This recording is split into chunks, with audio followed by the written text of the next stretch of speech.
আসসালামু আলাইকুম রাহমাতুল্লাহি ওয়া বারাকাতুহু। সুপ্রিয় মুসলমান দিনী ভাই বোনেরা, আশা করি আল্লাহর রহমতে আপনারা অনেক ভালো আছেন। বরাবরের মতো বন্ধুরা, আপনাদের মাঝে চলে এসেছি সহিহুল বুখারী শরীফ থেকে হাদিস। সম্মানিত বন্ধুগণ, আজকের হাদিসটি বড়ই ইমোশনাল, যা কলিজায় আঘাত করার মতো হাদিস হতে যাচ্ছে। আশা করি আপনারা সকলেই মনোযোগ সহকারে শুনবেন এবং দেখবেন ইনশাআল্লাহ। আজকের হাদিসটি অতি মর্মান্তিক, যা আপনার কলিজাকে ফেলবে।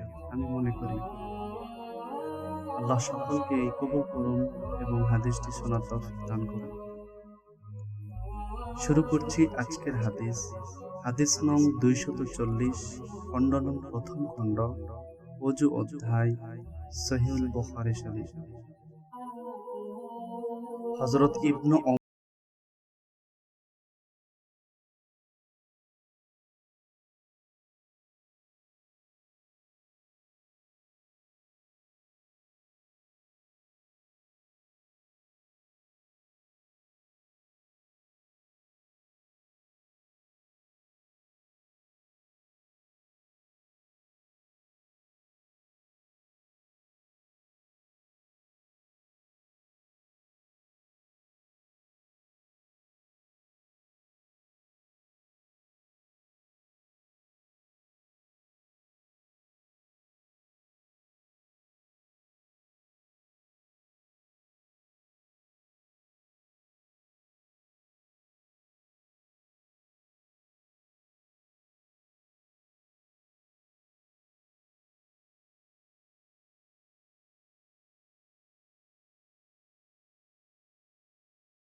সাল্লাম সাজদাহরত অবস্থায় ছিলেন।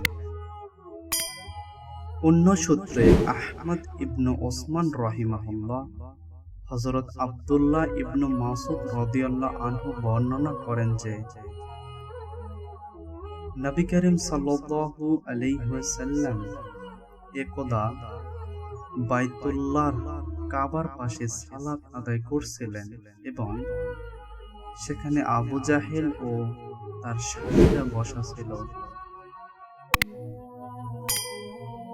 এমন সময় তাদের একজন অন্যজনকে বলে উঠল, তোমাদের মধ্যে কে অমুক গোত্রের উটনীর নাড়ি ভুঁড়ি এনে মুহাম্মদ যখন সাজদাহ করেন তখন তার পিঠের উপর চাপিয়ে দিতে পারে? তখন গোত্রের বড় পাষণ্ড উতবা তাড়াতাড়ি গিয়ে তা নিয়ে এলো এবং তার প্রতি লক্ষ্য রাখল। নবী করিম সাল্লাল্লাহু আলাইহি ওয়াসাল্লাম যখন সাজদাহ গেলেন তখন সে তার পিঠের উপর দুই কাঁধের মাঝখানে তা রেখে দিল।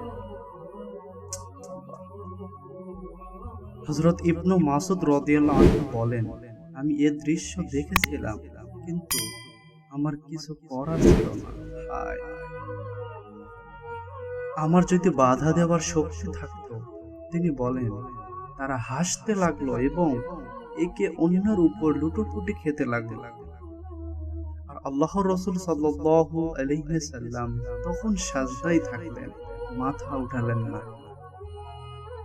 অবশেষে হযরত ফাতিমা রাদিয়াল্লাহু আনহা এসে সেটি তার পিঠের উপর হতে ফেলে দিলেন।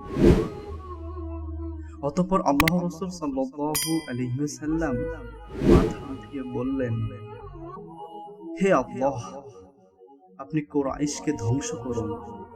এরূপ 3 বার বললেন। তিনি যখন তাদের বদদোয়া করেন তখন তা তাদের অন্তরে ভয় জাগিয়ে তুলল। বর্ণনাকারী বলেন, তারা জানতো যে এ শহরে দোয়া কবুল হয়। অতঃপর তিনি নাম ধরে বললেন, হে আল্লাহ, আবু জাহেলকে ধ্বংস করুন এবং উতবাহ ইবনু রবিয়াহ, শাইবা ইবনু রবিয়াহ, ওয়ালিদ ইবনু উতবাহ, উমাইয়া বিন খালাফ ও উকবা ইবনু আবু মুআত্তাইমকে ধ্বংস করুন। রাবী বলেন, তিনি সপ্তম ব্যক্তির নাম বলেছিলেন, কিন্তু তিনি স্মরণ রাখতে পারেন না।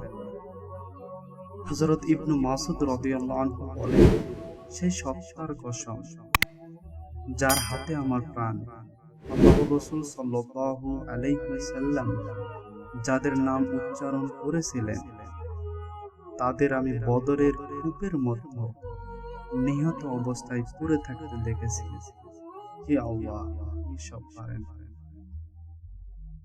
বন্ধুরা, কেমন লাগলো আজকের হাদিস? আশা করি এর পরে হাদিসগুলো অসাধারণ আসবে।